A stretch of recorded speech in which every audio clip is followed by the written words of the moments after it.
911, what's your emergency? 911 operators are at the forefront of all kinds of emergencies. They are often praised for their quick thinking and fast responses. For those calling 911 in an emergency, it's more than likely they are panicked and maybe not thinking straight. And it's the duty of the operators to calmly guide them through their situation whilst gaining as much information as possible. Unfortunately, this was not the case for Debra Stevens, who rang 911 whilst drowning, only to be met with a cold response that has since been heavily criticised. The 911 outrage, a dispatcher on her final shift, taking a call from a woman stranded in her car as floodwaters rise. She panics, but it's what the dispatcher says that's so shocking. On 24th of August 2019, Debra Stevens, a 47-year-old newspaper delivery woman, was going about her morning paper route, the same route she had been delivering on for 21 years. Debra was driving her SUV when tragedy, in the form of a flash flood, struck and forced her vehicle off the road. Debra managed to dial 911, spending 22 minutes on the phone with the dispatcher, Donna Renault, before she tragically drowned in her car. Donna Renault had been a dispatcher for 5 years and was a certified dispatch trainer for new employees. Renault had resigned from the Fort Smith Police Department 2 weeks prior and was working her final shift when she answered Debra's call. It was likely Renault's last call as a dispatcher. The Fort Smith Police Department was stretched thin at the time, with only 4 dispatchers monitoring 7 911 lines and only 9 officers in the field attempting to rescue the multiple flood victims. The 911 centre was described as chaotic at the time due to the amount of calls coming in. Debra's call came in at 4:38 a.m. 911, where's your emergency? I have an emergency, a severe emergency. I'm in a flooding. My car veered off the road while I was doing my newspapers, and I'm flooded over here on the end of Kincaid, and it's all the way up to my windows, and I can't get out, and I'm scared to death, ma'am. Debra told Renault that she had a severe emergency, that she couldn't get out of her car and was scared to death. First responders were dispatched at 4:41 a.m. The first crews arrived on the scene approximately 10 minutes later, but struggled to find Debra's exact location due to the high waters. For the first 10 minutes of their conversation, Renault collected information from Debra, but seemed to become increasingly irritated as Debra pleaded for help. Debra told Renault that she took a shortcut through the parking lot of an apartment complex and was unexpectedly hit with floodwater, even apologising to Renault for not seeing it. Debra described how she was trapped inside her vehicle and water was pouring through the windows and rising up to her chest. Renault's response was to scold Debra. Thank you. I'm sorry if I'm rude, but I'm scared. You're not being rude. I know you're scared. Just calm down for me. I'm scared. I've never had anything like this happen to me before. Well, this will teach you next time. Don't drive in the water. Couldn't see it, ma'am. I'm sorry, or I wouldn't have. I don't see how you didn't see it. You had to go right over it, so... Debra was understandably panicked. She said she could see people watching her from their apartment balconies, but no one was helping. Renault told her that others had called 911 to report the incident, but, perhaps unnecessarily, added that those people weren't going to get themselves in danger because Debra had put herself in danger. It seemed like Debra's thoughts were fairly scattered, perhaps a shock reaction. Debra asked Renault if, after she was rescued, the police would take her home so she could care for her dogs. She went on to explain that she needed to finish delivering newspapers and was upset that her car and phone were going to be ruined by the water. Ma'am, my phone's gonna die, and they're not gonna find me, and it's gonna ruin my brand new phone. Do you really care about your brand new phone? I mean, you're over there crying for your life. Who cares about your phone? In this situation, Debra's phone was her lifeline. Of course she would have been worried that the water would damage her phone and cut her off from responders who were trying to locate her. During the call, whilst fighting for her life, Debra could be heard crying and repeatedly apologising as she was worried she was being rude. I'm sorry, ma'am. What's your name? Donna. Donna, thank you for being here for me, Miss Donna. You're welcome. Debra repeatedly told Renaud how she thought she was going to die and explained that she couldn't swim. Renaud told Debra that she wasn't going to die and that she didn't know why she was freaking out. In what could be construed as an attempt to calm Debra down, Renaud told her, Hey, I'm sorry. You're not going to die. I don't know why you're freaking out. It's okay. I know the water level is high. I understand that. But you freaking out is doing nothing but losing your oxygen up in there. So just calm down. But are they not going to come get me? whilst the delivery seemed unsympathetic and cold, it was not completely redundant advice. Debra also said she needed to vomit. I need to get out. I need to throw up. I need to throw up right now. Well, then you're in water. You can throw up. It's not going to matter. If you got throw up on yourself, they'll still help you.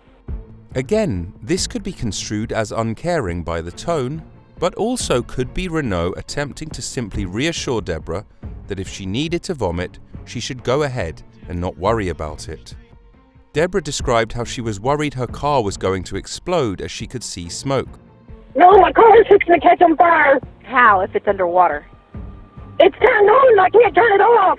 Your car's not going to catch fire in water. Not exactly the sympathetic response you would expect from a trained, experienced dispatcher as you're struggling in an emergency. It is worth bearing in mind that Renaud would have been answering other calls for help at the same time and was highly likely stressed at the time. Comment below what you think of the call so far. Is Renaud being too harsh? Or is she a stressed dispatcher multitasking on several calls for help? And if it's the latter, does it justify Renaud's tone? As the call went on, Renaud appeared frustrated at attempting to help Debra. Debra was justifiably frightened, even more so when there was confusion about her location. The backside of these apartments over here, where these people are at, they can all see me. They're all standing out there watching me. Miss Debbie, you're going to have to shut up, okay? I need you to I'm listen. sorry. Listen to me. Is your car still on there? Like, can you honk your horn? My horn is dead. Okay, hold on for My me. horn is dead. Okay, hold on for me. Everything is dead. Listen to me. Hold on. At this point, water started climbing above the door of her vehicle. Debra told Renaud that the floodwaters had picked her car up and it was starting to move. Oh, man, my car is starting to move. Please. Okay, listen to me. I know. I'm trying to get you as help as I can, okay? Just hold on for me. Okay, man, please. I don't know wanna you're die, scared. please. I know. Hold on for me because I've got to take other calls plus you and listen Okay, to all this ma'am. stuff. So just Okay, hold on ma'am. for me, okay? Okay. Okay, ma'am. hold on Okay. for me. Okay. Dear Lord, please just get me out. Dear Lord, please help them find me. Dear Lord, please. Within seconds, Debra could be heard repeatedly screaming. Okay, I know.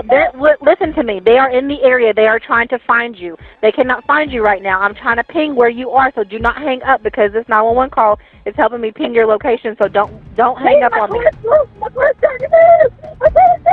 Okay, where are you moving to? Tell me where it's going.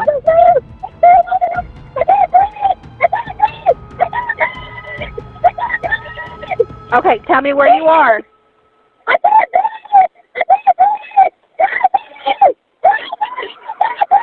Listen to me, hold on. I'm on the phone with her right now. She is legit freaking out. She said the vehicle is now moving in the water and she doesn't know which way it's going, so stand by. Then Debra stopped responding. Renaud said, "Miss Debbie? Miss Debbie? Oh my God, she sounds like she's underwater now." Tragically, Debra's fears had come true and she had drowned whilst trapped in her vehicle. Rescuers didn't reach Debra's vehicle for a further 58 minutes. When they found Debra's car behind a thicket of trees, an officer removed his duty gear, put on a life vest and attempted to enter the current tied to a rope, but was unsuccessful due to the speed and volume of the water. A rescue boat was launched at 5:16 a.m. However, rescuers weren't able to reach Debra until 5:58 a.m. Rescuers were unsuccessful in attempting to revive Debra, and her death was ruled as an accidental drowning. Throughout this investigation, police have released the body camera video, 911 audio, as well as other recordings just to give us insight into what may have happened that morning. Well, tonight we're taking a look into that full report for the first time. Shortly after Debra's death, the police department reluctantly released the recording of the 911 call, admitting that it sounded callous and uncaring at times on the dispatcher's part.